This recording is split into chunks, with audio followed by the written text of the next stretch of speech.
വ്യത്യസ്തതയാർന്ന തുണിത്തരങ്ങളുടെയും textile കളറിങ്ങിൻ്റെയും പ്രിൻറ്റിങ്ങിൻ്റെയും ഒക്കെ നൂറ്റാണ്ടുകൾ പഴക്കമുള്ള പാരമ്പര്യമാണ് രാജസ്ഥാൻ നഗരത്തിനുള്ളത്. രാജസ്ഥാനിലെ കരകൗശല വസ്തുക്കളെ വെല്ലാൻ കുറച്ച് പ്രയാസമാണ്. ഗംഭീരമായ മീനാക്കാരി വർക്ക് മുതൽ മനോഹരമായ ബ്ലോക്ക് പ്രിന്റുകൾ വരെ രാജസ്ഥാൻ നഗരത്തിൻ്റെ പ്രത്യേകതയാണ്. രാജസ്ഥാൻ മികച്ച കോട്ടൺ തുണിത്തരങ്ങൾക്ക് പ്രശസ്തി ആർജിച്ച ഒരിടമാണ്. തുണിയിൽ പകർത്തപ്പെടുന്ന വിവിധ രൂപങ്ങൾ ശരിക്കും അതിശയകരമാണെന്ന് തന്നെ പറയാം. സാധാരണയായി tie and dye fabric block പ്രിന്റുകളൊക്കെ വാങ്ങാനാണ് ഇവിടെ ആളുകളുടെ തിരക്ക്. വിവിധ കലാരൂപങ്ങളുടെ ഒരു ശ്രേണി രാജസ്ഥാൻ്റെ സാംസ്കാരിക പൈതൃകത്തെ സമ്പന്നമാക്കുന്ന ഒന്നാണ്. വൈവിധ്യമാർന്ന സാങ്കേതിക വിദ്യകളും നിറങ്ങൾ ഉപയോഗിച്ച് സൃഷ്ടിക്കപ്പെടുന്ന തുണിത്തരങ്ങളുമാണ് ഈ നഗരത്തിലെത്തപ്പെടുന്ന ഏതൊരു പുതിയ വ്യക്തിയെയും ആകർഷിക്കുന്നത്. രാജസ്ഥാനിൽ ഉപയോഗിക്കുന്ന ഏറ്റവും അറിയപ്പെടുന്ന പ്രിന്റിംഗ് രീതികളിൽ ഒന്നാണ് ബ്ലോക്ക് പ്രിന്റിംഗ്.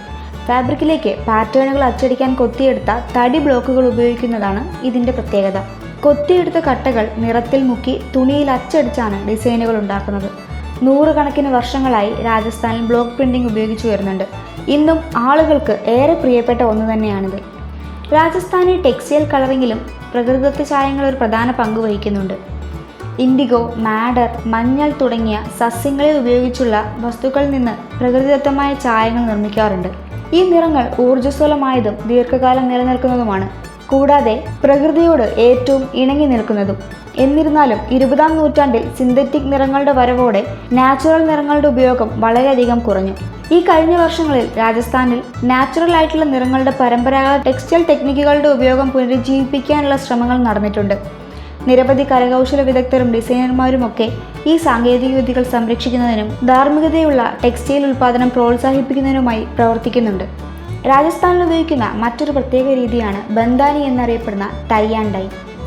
തുണിയുടെ ചെറിയ ഭാഗങ്ങൾ ത്രെഡ് ഉപയോഗിച്ച് ബന്ധിപ്പിച്ച് ഡൈ ബാത്തിൽ മുക്കിവെക്കും. അതിനുശേഷം കെട്ടഴിക്കുമ്പോൾ ഒരു പ്രത്യേക പാറ്റേണിൽ തുണി രൂപപ്പെടും. രാജസ്ഥാനി ബന്ദാനി സാരികൾ, ദുപ്പട്ടകൾ എന്നിവയൊക്കെ നിർമ്മിക്കാൻ ഈ സാങ്കേതിക വിദ്യ സാധാരണയായി ഉപയോഗിക്കാറുണ്ട്. ഇന്ന് രാജസ്ഥാനി തുണിത്തരങ്ങൾക്ക് ആവശ്യക്കാർ ഏറെയാണ്. വ്യത്യസ്തമായ വർണ്ണങ്ങളിലും രീതിയിലുമുള്ള തുണിത്തരങ്ങൾ ഉപയോഗിക്കാൻ ഇഷ്ടപ്പെടുന്ന ഏതൊരു വ്യക്തിക്കും ഇവിടെ വന്ന് പർച്ചേസ് ചെയ്യാൻ ഒരുപാടുണ്ടാകും. രാജസ്ഥാൻ എന്നും തുണിത്തരങ്ങളുടെ കാര്യത്തിൽ വേറിട്ട് നിൽക്കുന്ന ഒരു നഗരം തന്നെയാണ്.